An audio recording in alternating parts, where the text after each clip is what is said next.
Mr. Right ń bọ̀ ṣé ìbálẹ̀ rẹ wọn ò tí ì gbà èèyàn kan kọ́ ló gbà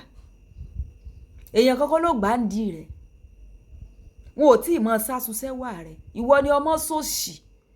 all because of wípé o fẹ́ wà nǹkan kan ló nǹkan kan mọ́ ẹ mọ́ sì mí gbọ́ o àwọn kan náà wà o ṣùgbọ́n ẹ má jẹ́ ń tàn yín 5% out of 100% la lè rí tí wọ́n jáde wípé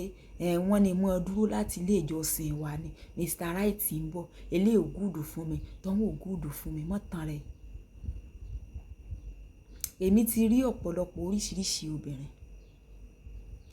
mo ti create content tí èèyàn kan dìídì pè mí tó ní kí n bá òun sọ káwọn èèyàn fi tòun kọ́gbọ́n bóun fi ọkùnrin sí akọ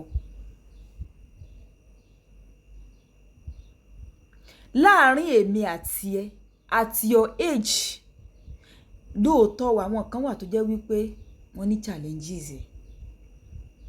tí ì ṣe pé bóyá wọ́n ò ní kí ìṣojú lásán ó wà ṣùgbọ́n láàárín èmi àti ẹ ṣé tí ẹ ò ṣojú lásán bọ̀dá Ṣúkúrà tó wá sọ ọgbà fún bọ̀dá Zikẹ́ẹ̀dì tó wá sọ jẹ́ ní o bọ̀dá kinní kan tó bọ̀dá Jeremáyà